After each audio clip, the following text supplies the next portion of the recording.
Hey guys, this is Jalen Monroe, and you're watching Crimson Drive, driven by NASCAR. Greetings from Daytona, where a band of dreamers took a strip of beach and turned it into a proving ground. The Great American Race, where year after year, greatness is the destination. So book your experience and soak in 500 miles of history and tradition. Once you arrive, you'll never look back. Secure your seats now at Daytona500.com. Roll Tide and welcome to this Thursday edition of Crimson Drive, driven by NASCAR.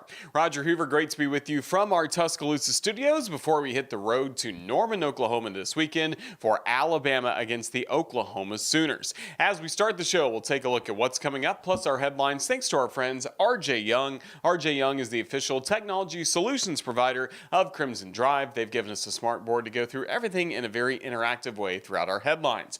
We'll start by talking with backup quarterback Austin Mack, who we got to see for the first time at Saban Field at Bryant-Denny Stadium. Great touchdown pass late in the game against Mercer. A great conversation with him about his transition from Washington to Alabama. Then we'll visit with CBS 42's Arielle Schaefer, who covers, of course, the Crimson Tide for CBS 42 in Birmingham. Some thoughts on Alabama football, plus men's basketball after last night's win against Illinois. Then we'll talk to Toby Rowland, the longtime play-by-play voice for the Oklahoma Sooners, to get a scouting report on OU for the other booth presented by Marathon. And then the final word from Kalen DeBoer, last night's head coach at Baumhauer's Victory Grill in Tuscaloosa. Alabama, Oklahoma, of course, we've seen them in the Orange Bowl in recent years in the college football playoff, but now we get to see Oklahoma at their place at Gaylord Family Oklahoma Memorial Stadium. The first time the Crimson Tide have been there since 2002. Alabama's starting quarterback that day, Tyler Watts. He's now our starting quarterback in the Crimson Tide Sports Network booth as our color analyst. Crimson Tide continue to look great in the college football playoff poll, and now we also know the Auburn kickoff is scheduled for 2:30 p.m. Central for the Iron Bowl. Radio coverage will start at 11:30 across the network. Taking a look at Crimson Tide men's basketball, we had a good time last night in Birmingham for the CM Newton Classic. Alabama defeated Illinois 100-87 was the final score. Grant Nelson, what a start he had to the ball game, knocking down his first three-pointers of the game. Really set the tone as Alabama led pretty much all throughout this ball game. A couple times Illinois cut it to single digits in the second half, but then Alabama always had an answer, and pretty remarkable as well. You score 100 points without Mark Sears scoring a point in the basketball game. That's a good sign for this team moving forward. Alabama, following the loss to Purdue last week, dropping to number 8 in the AP poll, but next week an opportunity for some great wins ahead against the likes of Rutgers and Houston. Then we'll see who's on the schedule for the Saturday game, but we can't wait to be in Las Vegas for Alabama basketball during Thanksgiving week. Thanksgiving week for the women's basketball team is coming up. Crimson Tide, 3 weeks in a row, ranked in the top 25 AP poll, coming in at number 24. Next up, the Emerald Coast Classic in Niceville, Florida, just outside of Destin. Next Monday and Tuesday. We know the Monday opponent will be Alabama State in the afternoon. And then on Tuesday, either UAB or Clemson. The Crimson Tide scrimmaged UAB earlier this season, actually in October before the season began. And we've seen some great battles between Alabama and Clemson, not just in football, but especially women's basketball throughout the years. One reminder as well, we're only a week away from returning to Vector Security Champions Lane for maybe the final time this year. Who knows? We could have another college football playoff party coming up, but we know who will be bringing the party. That is Jake Matthew to Vector Security Champions Lane. He'll be performing as part of our concert series, and we've had some great musical guests all throughout this season. Lauren Elena for the Georgia game, Easton Corbin during the Missouri game, and now Jake Matthew will be rocking the Bud Light Backyard Sage coming up this week. It was Austin Mack rocking the football field this past week for the Crimson Tide, getting his first opportunity to play for Alabama and a coach that he really loves to play for, whether at Washington or Alabama. That's Kalen DeBoer. Here's a one-on-one conversation with Crimson Tide quarterback Austin Mack. Welcome back to Crimson Drive, driven by NASCAR. Roger Hoover in the podcast studio here at the Advantage Center at Saban Field. Now joined by Alabama quarterback Austin Mack, who we saw this past week against Mercer. Austin, Roll Tide. That must have been a really fun Saturday. It was very fun. Whole family in town. It was a great experience. What can you tell us about the week of preparation leading up to the game? You mentioned the family was in town. Did you have a pretty good idea maybe you'd have a chance to get in that game? Always, especially with the entire week of preparation, I'm always kind of just focused on preparing and really just building my skills. And I knew my whole family was going to be there, so obviously like having the opportunity to go in the game was exciting, especially having my brother there because he doesn't he's 4 years older than me, so he actually lives in Houston and he's a pilot, so schedules aren't really very set. So it was definitely good to have him there, and for me to get in the game, it was huge. Yeah, we saw Alabama build up that first half Yeah. lead. So Jalen Milroe a little bit in the second half, then Yeah. Ty Simpson, Dylan Lonergan, Yeah. then your numbers called. Just take us through the emotion of walking onto that field for the first time in a game-like setting. It was definitely crazy because even at Washington, I had never been in a game before, so having my first snaps being here was definitely a crazy experience. I really just did my best, kept calm, just ran the offense the best I could. Did a great job. Led Alabama to a touchdown. What can you tell us about that touchdown pass to Rico Scott? It's definitely one of our base plays, and Rico's a playmaker, and all the quarterbacks got to do is just give the ball to the playmaker. And you certainly did too. And I mean, that was a tough throw too, and a tough catch that he made. Yeah. Pretty much every day at practice, I'm throwing the ball to Rico, and I got 100% confidence in him being able to make those type of plays 10 out of 10 times. What was the celebration like with your teammates, both on the sideline, on the field, everything after that? It was kind of funny because in high school, I kind of had a tendency to like do some random celebrations, but after I threw the touchdown, I kind of like blacked out for a moment. I was like, no way that just happened. So I kind of looked to the sideline, seen like everybody celebrating. I was like, oh my goodness, I just threw a touchdown. So now I ran over, celebrated with the team, celebrated with Rico and them. So it was good. Yeah, we were really happy to see you get some playing time along with Dylan and Ty, of Yeah, course, and for then sure. Cade Carruth takes the final snaps as well. How big was that? That was really cool, especially because Cade, not a lot of people see it, but Cade does a lot for the program. Like practice every day, comes to workouts on time. He's definitely like the glue guy in the QB room. So it was definitely great to see him get some snaps. How much do you guys enjoy playing together on all the quarterbacks? We love it, especially day in, day out. I mean, the QBs are around each other all day, every day, whether it's meetings, practice, hanging around in the locker room. So it was definitely cool to see everybody get in the game and contribute. What can you tell us about Jalen Milroe as a leader for you all? He's definitely one of the biggest, if not the biggest leader on the team. He's always the, like for me especially, he's a guy I kind of look up to when it comes to that leader aspect because he's in early, out late, first person in, last person to leave, and he's definitely an extremely hard worker. Whether it comes to watching film all day, he's in the training room getting his body right, or just working on his craft. So it's definitely inspiring to see for me as a fellow quarterback and me being young to see that type of leader and how he leads a high caliber team such as Alabama. And do you realize how lucky you are? Your first 2 years in college football Yeah. as a young guy, you've gotten to be around Michael Penix Jr. Mhm. at Washington, now Jalen Milroe. Yeah, so I mean, I skipped my senior year in high school specifically for that reason because I had multiple conversations with the board talking about like when you come in early, like we're gonna have you sit back and watch Mike work, and that experience was incredible. I mean, Mike top 10 pick, great quarterback. It was definitely a great experience to see how he operates, and then to also see how Jalen Milroe operates because it's the two completely different people, but they're all same goal, and it was really cool to see. And that's led you here to Alabama. Let's back up to where your journey began. First of all, tell us where you grew up. So I grew up in Roseville, California, but then moved to Loomis, California, which is right outside the Sacramento area. But yeah, I've lived there my entire life. Yeah. That's really cool. Were you always a football player? I mean, did you play some other sports growing up as well? Yeah, so I started playing football when I was 6, I want to say, and then I played basketball every now and then. But as I kind of grew up, I realized football's my thing. So then, really, after my sophomore year in high school, I kind of stopped playing basketball. I really was just focusing on football, training in the off season, all that stuff. But yeah, football has always been my thing. Quarterback from the start? Yeah, when I was 6, I played running back, but then they realized that I was 6 years old and I could throw the ball 40 yards, so they put me at quarterback.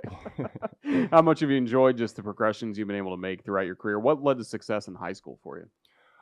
Honestly, it was me having because at my high school, Folsom, it's a very prolific high school for quarterbacks. So me having the ability to be with coaches who have coached great quarterbacks, and then just having a system and great coaches that have helped me along to become the player I am today. So that was definitely the main thing that helped me in high school. Yeah. Who are some other Folsom quarterbacks? Jake Browning, Caden Bennett, Ari Patu, Yeah, a lot of guys I look up to very dearly. Yeah. Well, you had some good success there, and then you had that decision whether or not to come back, play your senior year, or Yeah. reclassify and go to Washington early. Yeah. What were some of the other factors you were thinking about when making that call? Definitely just my future. Whether it was playing a year in high school or going and learning from Mike and developing, honing my skills, really just trying to be the best player I can be and learn the game. Because as a lot of people know, the difference between high school ball and college ball is light years. So just being able to see those situations, like there were plenty of situations last year where whether it was the Oregon game where Mike had to go down and score the game-winning drive, or being in the Sugar Bowl with the last couple seconds, and then even the national championship, being on that big of a stage, it was really good for me to see and experience those environments. So eventually, when I get there, it's gonna be nothing new. What do you remember about Coach DeBoer recruiting you and when you first met him? I met him back in March of my sophomore year, I want to believe, but ever since I met him, he's always been like family. Like me and DeBoer have a really great relationship. Like it goes way back, and he's really the one coach that stuck out to me a lot. Like especially in the recruiting process, because he's super family orientated. So he's really close with my parents, really close with everyone in my family. So like especially that was like the biggest thing for me, and he really made Washington feel like home, and like that was one of the biggest reasons I chose Washington was for Coach DeBoer. So yeah. And then take us back to that week. Of course, you play Michigan on a Monday night for the national championship game. And then when did you first hear about Coach Saban retiring? And when you Yeah. first saw that news, did you think about Coach DeBoer would be a candidate here? Obviously, I knew as soon as Saban retired, it was like, all right, Coach DeBoer is one of the best coaches in the nation. Like he had just won multiple Coach of the Year awards. So I was like, it obviously could have been a possibility, but I was just kind of taking it day by day. And I didn't want to assume anything, didn't want to, but eventually when DeBoer announced, me and him had a conversation. It was like, all right, like it was up to me. It's like I could either do whatever I want to do, or I could come along. And I was like, I chose to come to Washington for you, so I'm gonna stick with it. I'm gonna trust the process. So did you make the decision to transfer to Alabama? Had you been able to come here yet on a visit or anything like that, or was it basically sight unseen? No, because that was probably the way I like to explain it. It was the shortest long week of my life because when DeBoer had announced he was going, I think on a Thursday, I was actually headed home because we had that break after the season ended. So after that happened, I got home, had multiple conversations with my family, and it was one of those things. It was like, all right, we're going. But I had never been to Alabama. I had never seen the campus, none of that. But it was like it is what it is. I'm going for the board. Like I know Alabama is the greatest program of all time. So I was like, it's a win-win. And then once you got here, what stood out to you about this place and the facilities you have, campus, academic resources, things like that? I say really just the standard of everything. Whether it's in the training room, how serious people take treatment, and the weight room, like with Coach Ballou, seeing how like the standard is like so high. It was really cool to see because I mean Alabama's been on the top for so long, and I see why. What are some of the things you've worked on with Coach Ballou when it comes to your body and getting stronger? Really for me it was just development because I'm so tall but yet so young. It's really just developing my body, growing into it. So I could be the best player I could be. Do you feel like the height gives you an advantage at quarterback? Yeah, definitely. With quarterbacks, it's always like everybody's different. So like me being so tall, I have a skill set, and I play to that skill set, so it helps. And then for you this year, obviously with Jalen Milroe, Ty Simpson, a lot of quarterback reps during practice. But what's your focus in practice? How much are you working with the scout team?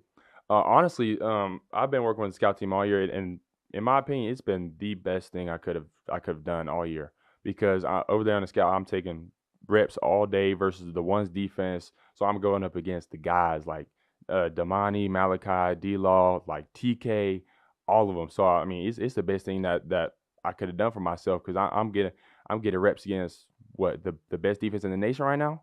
So me being able to make plays with other guys, it's been a big thing for building my confidence and also just building my skills and just getting comfortable.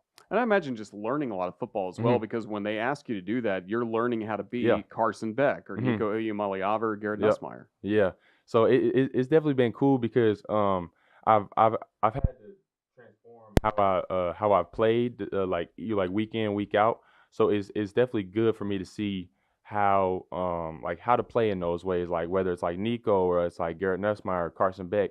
I'm seeing different ways to like see the game. So it's been good. We always hear about Alabama's really great depth, and I'm sure we got to see it in the Mercer game on the Yeah. field, like talked about with Rico Scott. But I mean, Yeah. that whole wide receiver room's so talented. Yeah. The tight ends are really talented Yeah. catching the football. You had to love seeing those guys get their time on the field. No, yeah, it was definitely great to see everybody get in, whether it's from the ones to the walk-ons. Like one thing that was big for me was seeing all the walk-ons get in, because the walk-ons put in so much work day in and day out, and they don't get much recognition, but they putting in just as much work, if not more, than everybody else. So it was really cool to see that. Well, a couple games left for the Crimson Tide this season. Then what's going to be your off-season focus trying to get ready for next year? Really just focusing on my craft, really just trying to be the best player I can be, whether it's finding my weaknesses and trying to make them strengths, or just building on my strengths. Like day in and day out, I'm like my biggest goal is to just get better as a player, because I haven't played that much football, but it doesn't matter. Like if I want to play here, I have to be at a certain level, and I know that. So this whole off season, I'm just going to be trying to be the best player I can be day in and day out. And then for this football team, a couple games left in the regular season, then obviously, hopefully, a very long Yeah, postseason ahead. Just what do you feel like Alabama's capable of this year? In my opinion, Alabama's capable of whatever we make it. Like whether it's the national championship, it's really up to us. So like, I mean, I know season, like we won a lot of games, we lost a couple, but it's really just been us beating us. So for us to go that length, it's really us versus us. Like if we want to win those games, it's on us. Well, football is definitely your focus here, but what about in the classroom? What are you majoring in, and any idea of what you may want to do once, hopefully, a very long football Yeah. career is over? Right now, I'm majoring in business management, but I don't really have an exact idea of what I want to do with that after. But definitely something cool. There we go. Well, hopefully, a lot of touchdowns in between that. Yes, Austin, Mack, congratulations on making your Crimson Tide debut this past Thank you week very against much. Mercer. Just thank you for joining us. Roll Tide. Thank you. Roll Tide. Experience racing like never before. From the sandy beaches of Daytona to the high banks of one of the most exciting super speedways on the NASCAR circuit. Don't miss out as NASCAR kicks off the 2025 season with the Daytona 500 on February 16th, 2025. Witness history in the making and purchase your tickets today at DaytonaInternationalSpeedway.com. Fun conversation with Austin Mack, and now we visit with another former Crimson Tide student athlete, and Arielle Schaefer, who is a member of the rowing team here at Alabama. Now she covers Crimson Tide athletics and really all sports for CBS 42 in Birmingham with the CM Newton Classic last night in the Magic City. A perfect time to catch up with Arielle and get her thoughts on Alabama football and basketball moving forward. Welcome back to Crimson Drive, driven by NASCAR. Roger Hoover, now pleased to be joined by Arielle Schaefer, of course, a former student athlete at the University of Alabama on the rowing team, and she now covers sports for CBS 42 in Birmingham. And Arielle, it was great to see you last night at Legacy Arena. How's everything going as we're in that fun time of the year? Football in full swing and basketball underway as well. I mean, we call it a Christmas, TV person's Christmas right now, right? We have basketball and we have football going on for basketball for men and women too, which is very, very exciting. So I'm more of a basketball person. Honestly, I love football, but I love this time of year. And it was great to see you last night too. And I mean, what a game for sure between Bama and Illinois. So it got me feeling like I was watching the Sweet 16, and that just gets me really excited for the rest of the season.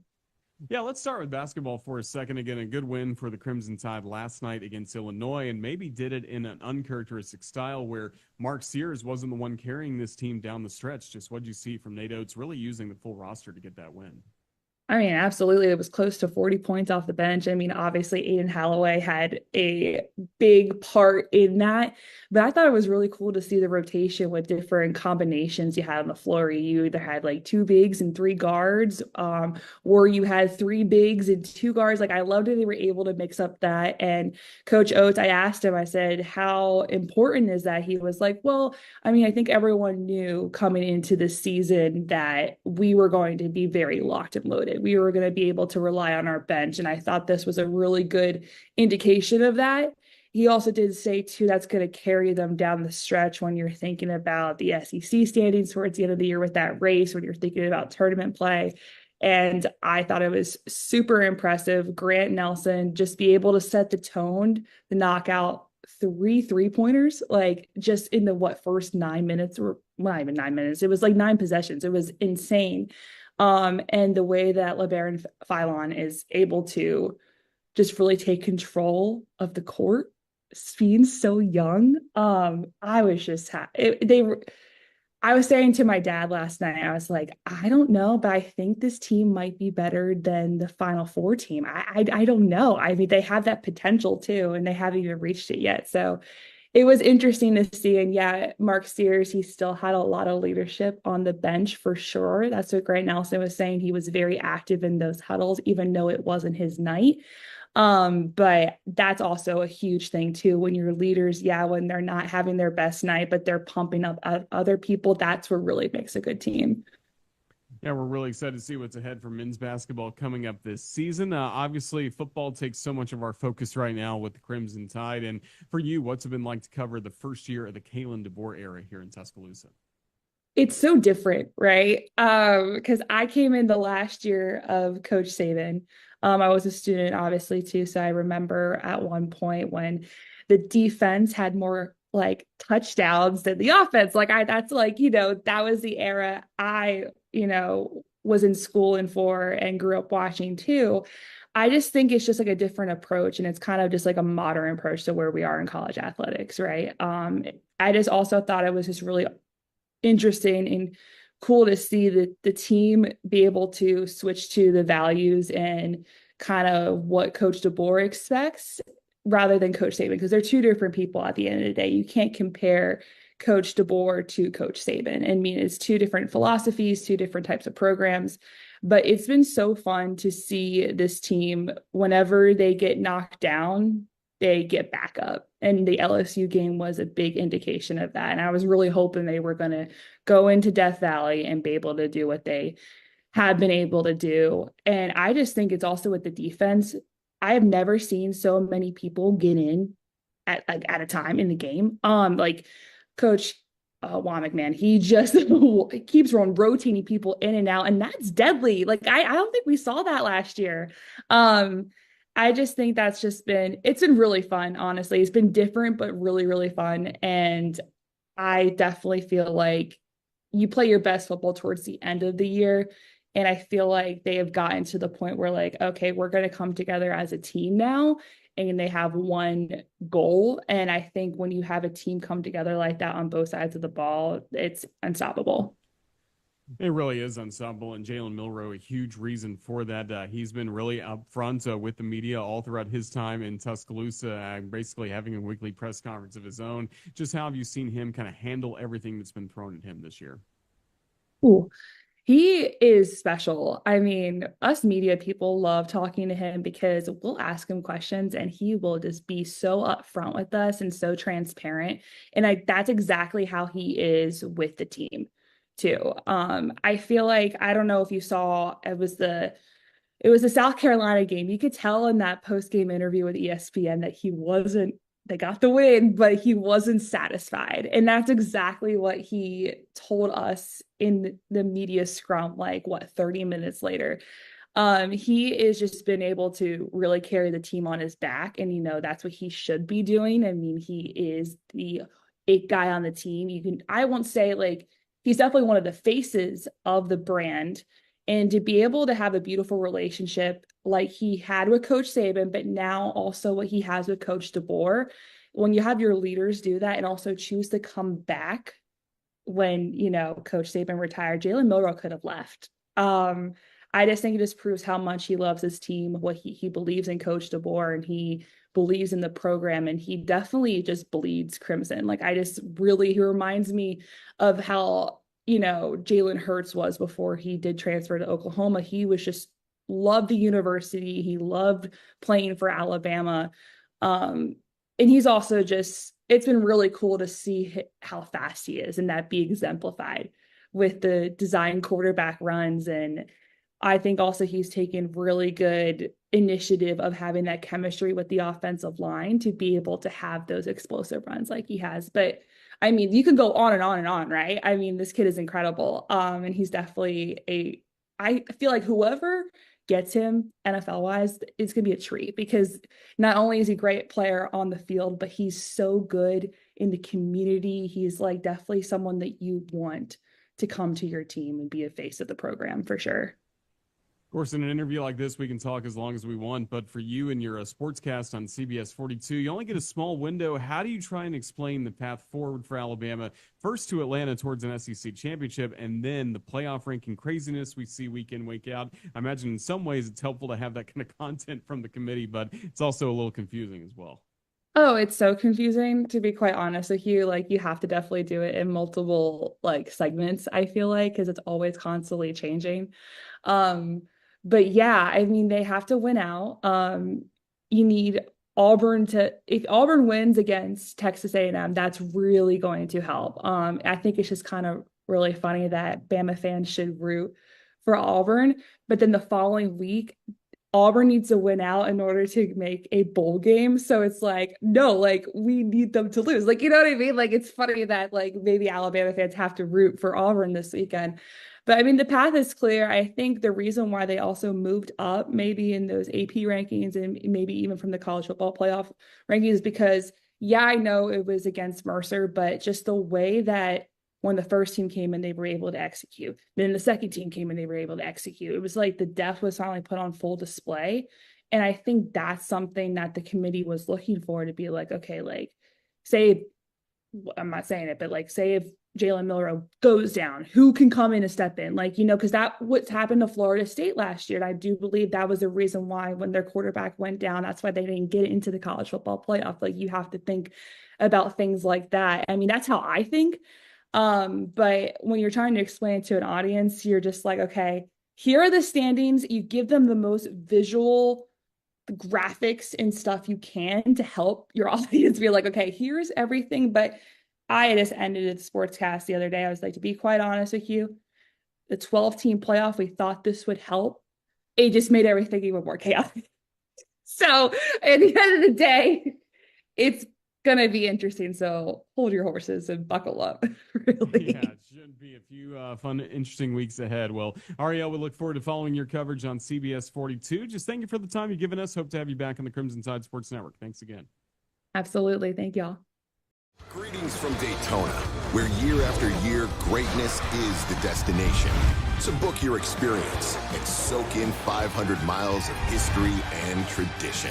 Secure your seats now at Daytona500.com.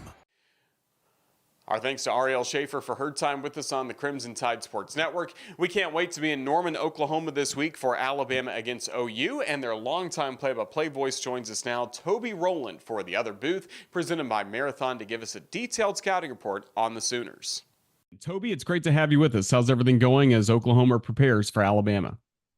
It's great to be with you. It's been a long season in Norman, but we're very much looking forward to Saturday night.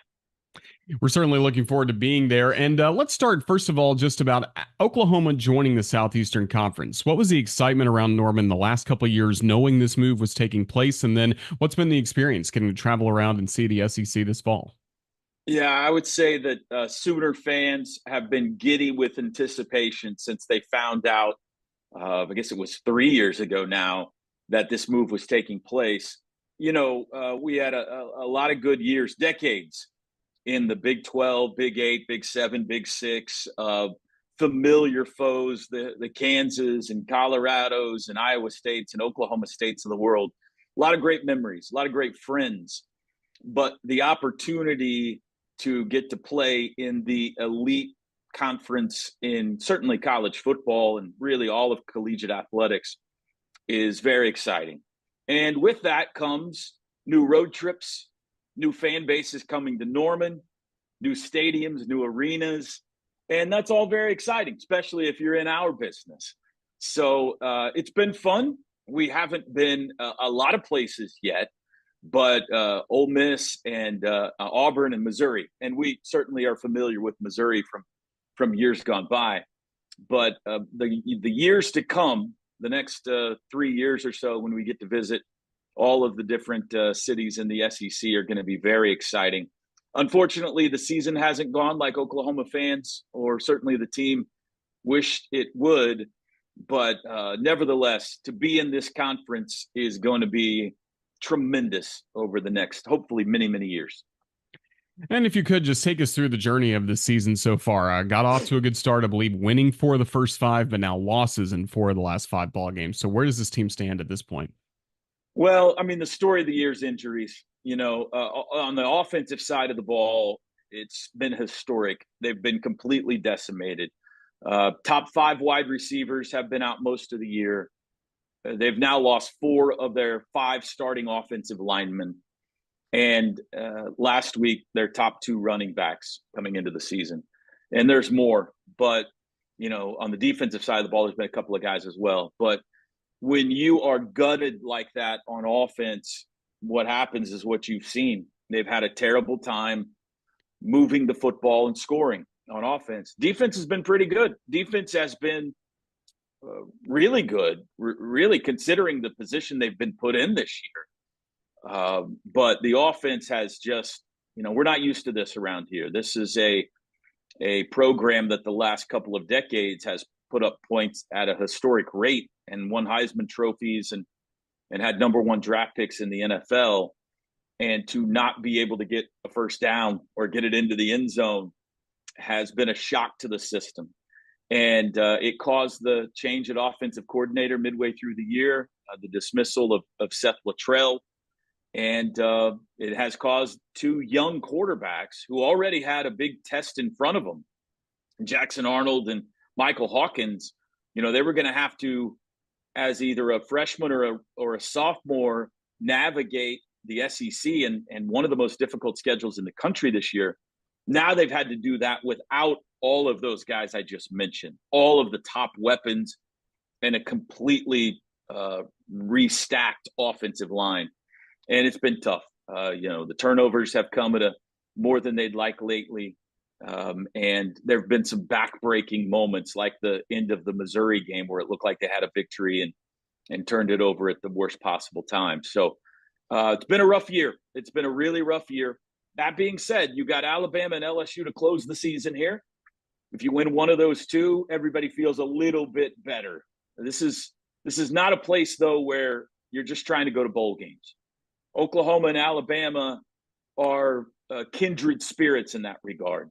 We play for national championships around here, and really anything less is not satisfying. And I think going into this year, and really going into any year going forward, if you're not in the college football playoff at Oklahoma, it's not going to go well. It's not going to sit well with fans. So they would love to beat Alabama and or LSU here down the stretch to get to a bowl game and make everything feel a little bit better. But it's still been a very disappointing season. As we get ready for Saturday, just where do things stand with the quarterback position for the Sooners? It's a good question. I think it'll be Jackson Arnold. Jackson Arnold started the year. He was replaced in the middle of the Tennessee game. He got off to a shaky start that game and hadn't been playing that well. Michael Hawkins came in, won the Auburn game the next week, but then did not play very well against Texas. He got replaced. So now it's been Jackson Arnold since then. He played two of his best games of the year, and then last week struggled mightily against Missouri. I think it'll be Jackson Arnold because he was named a captain yesterday. On Tuesday, he was named a captain. And so that seems to be potentially an indication that he's going to get the starting nod. But I would imagine it will be a short leash. I would imagine if he doesn't get off to a particularly good start, that you might also see the freshman Michael Hawkins. The difference in the two is that Hawkins is an elite athlete at quarterback, not as accurate perhaps of a thrower, although he's got a big arm. Jackson Arnold has good mobility. He's a good runner, just not the elite level of athleticism that Hawkins has. And Arnold probably a little bit better, more accurate of a passer. So Jackson Arnold was a 5-star, number 1 quarterback in the country type guy coming out of high school. And I think all of Sooner Nation's kind of sizing him up right now. Is the way you've struggled this year because you're not as good as people thought you were coming in? Or is it because of all the problems the tornado of circumstances around you with the injuries this year.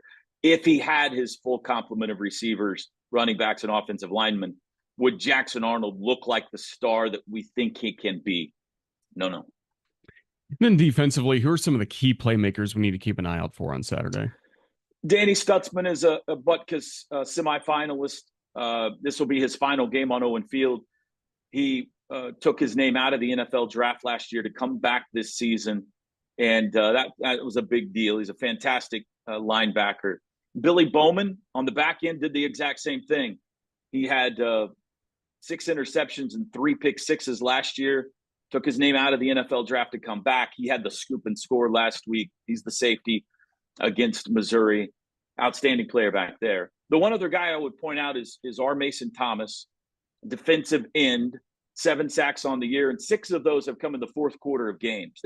They've taken to calling him the closer around here because he tends to make big plays in the fourth quarter to hopefully secure a victory. So those have probably been the best 3 players.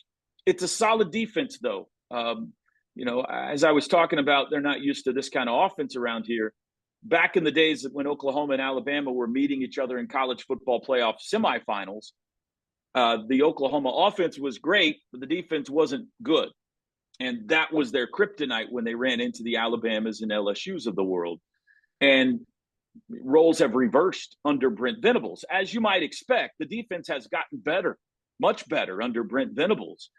They've recruited better. They've got talent. They've got depth. They've got guys that are going to go play in the NFL over there.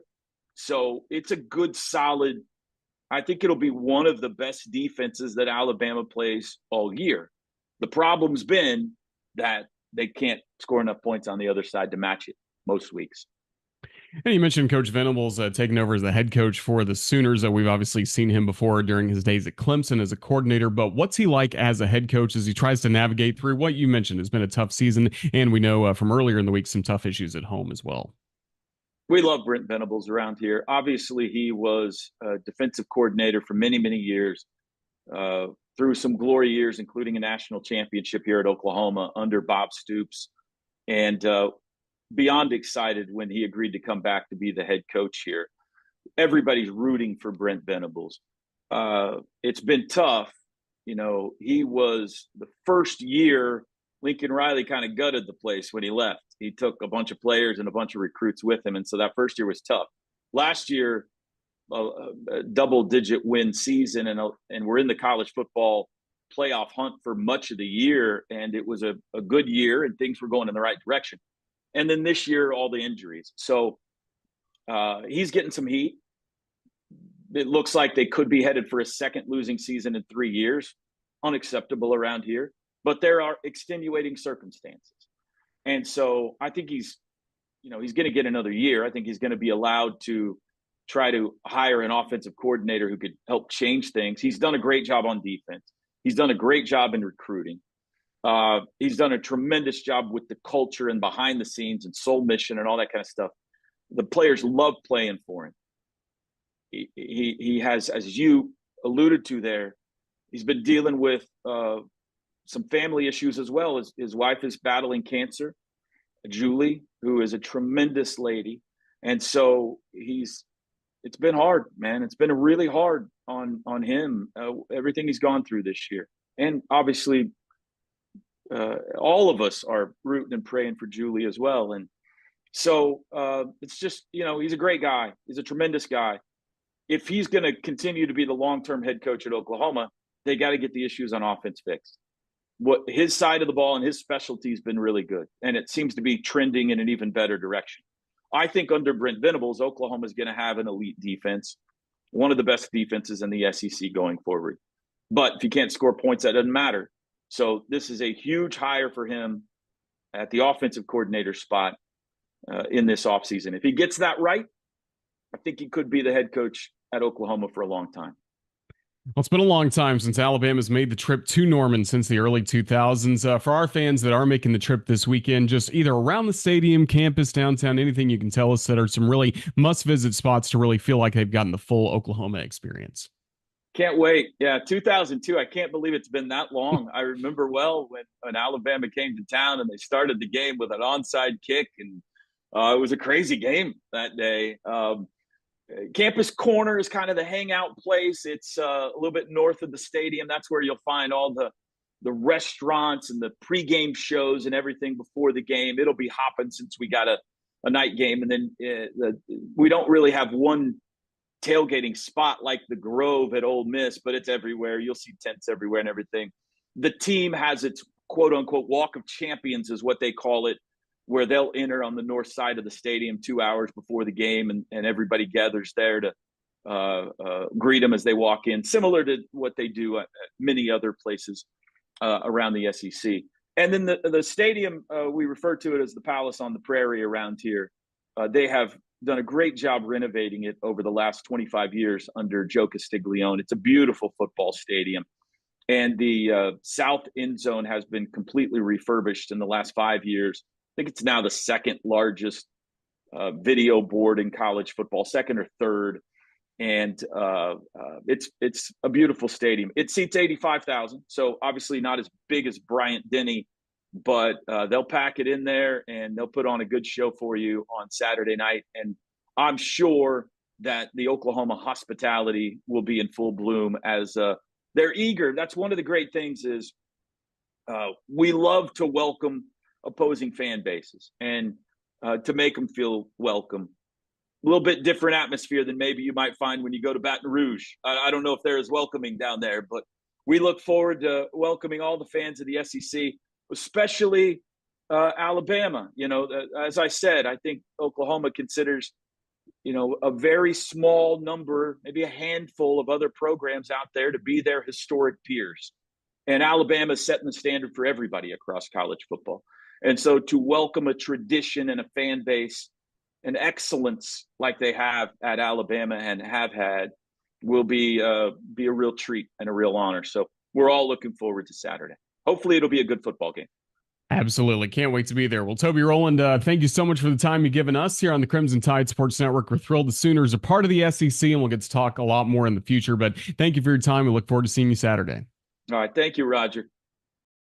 Don't miss out on your chance to experience the energy and the excitement of the Great American Race. Witness history in the making and purchase your tickets today for the 2025 Daytona 500 at DaytonaInternationalSpeedway.com. Hey, this is Kevin Riley, and you're watching Crimson Drive, driven by NASCAR. We can't wait to be in Norman, Oklahoma this weekend. There's a lot coming up here on the Crimson Tide Sports Network. Let's take a look at our upcoming schedule. Don't forget, tomorrow there will be a new episode of Tide TV This Week on RolledTide.com and to all of our TV affiliates across the state. Then on Saturday, our radio coverage for Alabama against Oklahoma will start at 3:30, leading you up to the kickoff at 6:30. Don't forget, you can listen on the radio network, Varsity Network app, and then watch the Yay Alabama booth cam from Norman on all CTSN social media platforms. Sunday, no basketball games, but do want to remind you to check out the Kalen DeBoer TV show that's coming up. And then don't forget, women's basketball will start play in the Emerald Coast Classic on Monday. The men's team will start action in Las Vegas on Tuesday. So for the very latest, make sure you follow us at UA_CTSN. We'll get you ready for everything that's coming up for Alabama football and men's and women's basketball. It's going to wrap up this edition of Crimson Drive, driven by NASCAR. A huge thank you to our guests, starting with Austin Mack at the Advantage Center with our great interview, Arielle Schaefer from CBS 42, as well as Toby Rowland, who represents the Oklahoma Sooners. Appreciate all of their time, as well as Ethan Carabin, who put this entire show together. He'll be producing the booth cam coming up, presented by Yay Alabama on Saturday in Oklahoma. But for everybody with Crimson Tide Sports Network, this is Roger Hoover, thanking you for watching this Thursday edition of Crimson Drive, driven by NASCAR. And as we say goodbye, we always, on the Thursday edition, like to hear last from the head coach of the Crimson Tide, Kalen DeBoer. He and Tim Keenan III were guests of Chris Stewart at Baumhauer's in Tuscaloosa for last night's edition of Hey Coach and the Kalen DeBoer Show, and we give them the final word today here on Crimson Drive, driven by NASCAR. You know, another opportunity for us to go on the road and prove what we did last time we were on the road, that it's for real. We got to make it happen, though. It doesn't happen on its own, and that starts with the work that we've done all week long. And I think the guys have really poured into that, all season long. But you can really see the focus continue to be on the right things, the things that matter, and that's what's led to our success here the last few weeks. Hey, Tim, we talked about this earlier. weather forecast saying low 50s by the time we get this thing going in Norman. That is music to a big lineman's ears, isn't it? Yeah, that's football. Cause it is football weather. That's right. That's summer where he's from. Football weather for you, though, right? Yeah, that's right. Hey, look, we've had a great time talking to you. Appreciate so much who you are as much as what you're doing. But it's great to let our audience get to meet you a little bit and hear your story and hear about what's important to you besides football, which obviously means a lot, but other things in life. Coach, thank you for bringing young men like this to share them with us and let us understand truly who these guys are. I know you're proud of them, and that's why we do this. Yeah, I mean, you can see why he's successful doing what he does for us now, but he's going to be successful in whatever he does well beyond his football playing days, that's for sure. Thank you both. Good luck this weekend. Thank you. Roll Tide. Coach Kalen DeBoer and Tim Kean III with us here at Baumhauer's Victory Grill.